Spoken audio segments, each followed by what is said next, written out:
Ben, écoutez, c'est exact. Alors que j'étais au tribunal vendredi pour soutenir Sylvain Ratisso, les juges en ont profité pour me signifier que moi-même j'étais programmée pour la semaine. Et donc, ils m'ont demandé de me présenter à eux le mardi à 10h. Oui, je suis tout à fait sereine. Nous l'avons déjà dit depuis le début de cette affaire. Nous n'avons commis aucun mal. Nous ne sommes pas des criminels. Nous nous battons pour le bien de notre pays, pour la liberté et la justice. Franchement, nous sommes sereins. Ah oui, vous êtes sereine, mais quand même, chez nos confrères de Radio France Internationale, vous aviez dit que le Togo traverse une crise post-électorale grave et il faut s'asseoir pour la résoudre. Alors, madame, est-ce qu'on se trompe en voulant faire ou bien, et vous avez dit que, et qu'on se trompe en voulant faire taire l'adversaire en le traduisant devant un juge?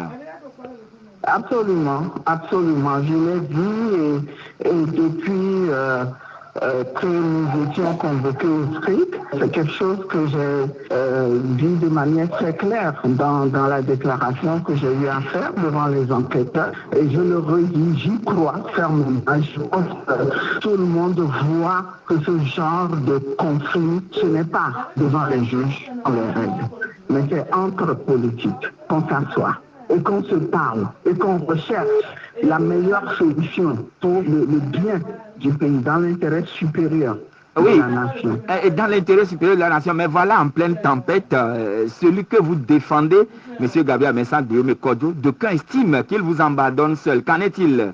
Oh là là, il faut vraiment ne pas comprendre ce qui se passe pour penser ça. Eh bien, ce qui s'est passé, M.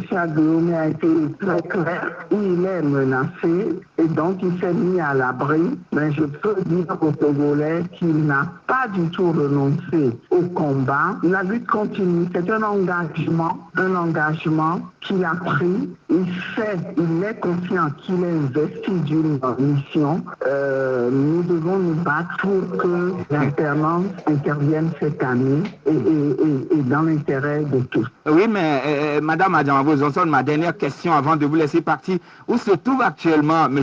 Guillaume Kodjo? Il semble qu'il se serait déguisé en femme pour quitter le pays, c'est ça, non?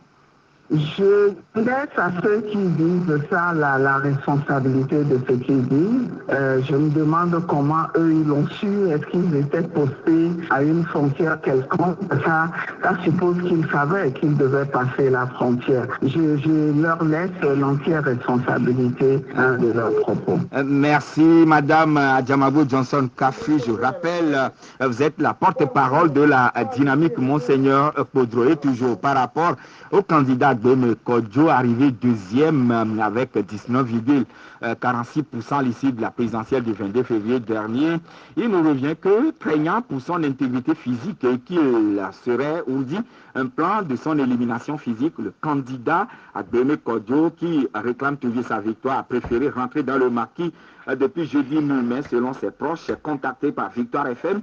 Guillaume Kodjo est bel et bien au pays, sur le territoire, et il n'a jamais quitté le Togo ni ne s'est déguisé en femme pour traverser les frontières. Il promet de réapparaître très bientôt pour la suite de la lutte pour l'alternance dès lors qu'il aurait l'assurance de sa sécurité. Notre source précise également qu'il n'a pas fui les poursuites judiciaires ni abandonné ses camarades de la dynamique Monseigneur Kodjo ni les Togolais qui ont porté leur choix sur lui le 22 février dernier. Affaire que Victoire FM va suivre de très près pour vous.